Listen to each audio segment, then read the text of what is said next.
Quando estamos na dependência do Espírito Santo, temos uma visão ampliada acerca do reino de Deus. Tudo isso foi possível, até mesmo a manifestação da visão, da sensibilidade, de senso de direção, de como entrar e como sair, seja nas sinagogas ou nos pontos de pregação que era possível pregar, tudo isso só foi possível devido à sensibilidade e à dependência do Santo Espírito. E é assim que devemos nos comportar em relação àquilo que Deus nos chamou para fazer. Continuando, número 3 do tópico 2, a segunda viagem missionária. Nós lemos aqui, né? Depois do Concílio de Jerusalém, Paulo propôs, vamos revisitar alguns irmãos. E assim foram. A síntese do tópico 2 vai me dizer o seguinte: a igreja de Antioquia foi o ponto de partida para Paulo plantar inúmeras igrejas. Lembrando que Antioquia, ela se tornou maior do que a igreja mãe. E onde era a igreja mãe? Jerusalém. Jerusalém era a igreja mãe, mas Antioquia, ela era favorecida por alguns fatores. Ali não tinha uma oposição judaica, então o acesso ao evangelho às pessoas eram de maior aceitação. Apesar de ser uma cidade de 500 mil de habitantes, e apesar da aceitação do evangelho, ainda era uma cidade perversa, porque ela vivia sob os costumes de Roma e toda a libertinagem, toda a cultura de pecado que Roma tinha. Mas foi ali que a primeira igreja missionária ela foi plantada e serviu de base para que através dali ela se tornasse um ponto de apoio até mesmo para as primeiras viagens missionárias do apóstolo Paulo. Número 3, vamos entrar agora no tópico de número 3, que vai dizer características de um plantador de igrejas. 1. Motivado pelo chamado. Como vemos em Paulo, um plantador de igreja, ele deve estar consciente do chamado divino em sua vida. Deus nos chama e confirma o chamado no corpo de Cristo. E essas referências vai estar lá em Atos, do capítulo 9, do 17 ao 22, onde Deus usa Ananias para orar por Paulo e assim confirmar a sua vocação e chamada. Na vida de Paulo, tudo começou no caminho de Damasco. Aquela história que nós contamos, que sobreveio uma luz e uma voz. E a voz era do próprio Cristo, dizendo e perguntando, confrontando Paulo, por que você me persegue? Saulo, por que você me persegue? E Saulo naquele momento se rende e todo o processo de esclarecimento da sua vocação é feita a partir de então. Esse começo tornou-se um elemento motivador no ministério do apóstolo Paulo. Sempre há um ponto de partida em que somos tomados pela consciência daquilo que Deus nos chamou para fazer. Essa consciência do chamado é o fator motivacional que nos faz enfrentar os desafios diante de nós. Deus ainda te chama. O que eu entendo por esse breve comentário é que nós devemos sempre lembrar do ponto de partida, daquele momento em que nós tivemos um contato íntimo com Deus e a nossa consciência ela foi tocada e tomada e através de acontecimentos simples ou complexos.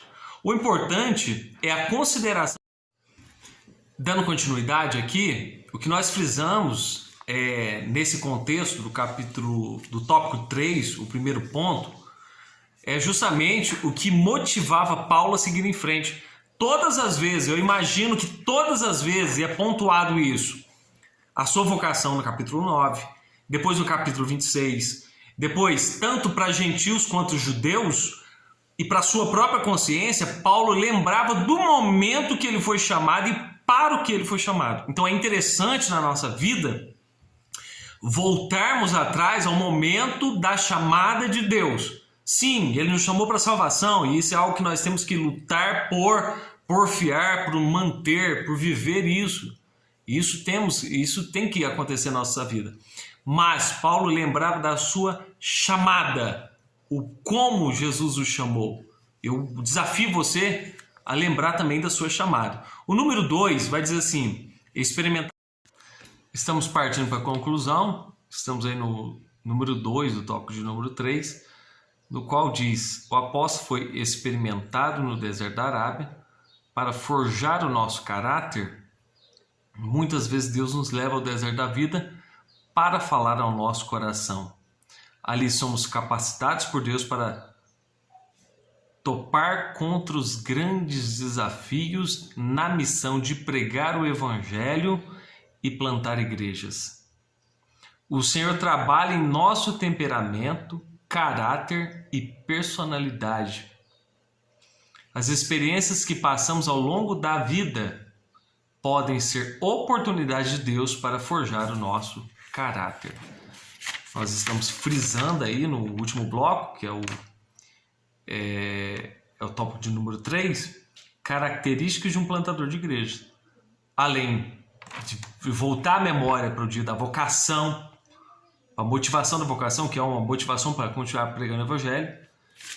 Passamos por deserto, porque é assim como Paulo passou, e o deserto não é para matar ninguém, mas sim para forjar uma pessoa, trabalhando na sua vida, nas áreas de temperamento, de caráter e de personalidade. O número 3, do tópico 3, vai dizer: a igreja segundo as Escrituras. Toda estratégia de um plantador de igreja deve levar em conta as sagradas Escrituras. Nas Escrituras, vemos que igreja local é um lugar onde devemos ter um relacionamento pessoal com Deus, onde há amor pelo pecador, onde há batismo no Espírito Santo, para exercício do serviço, profusão dos dons espirituais, ministeriais e dons de serviço.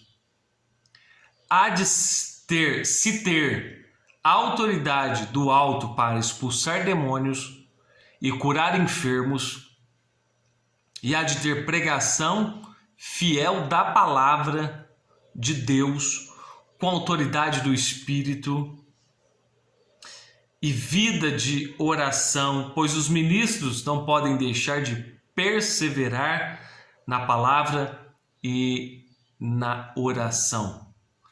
Nessa igreja, batizamos em nome do Pai e do Filho e do Espírito Santo, partilhamos da ceia do Senhor e aguardamos a sua volta para nos encontrarmos com Ele.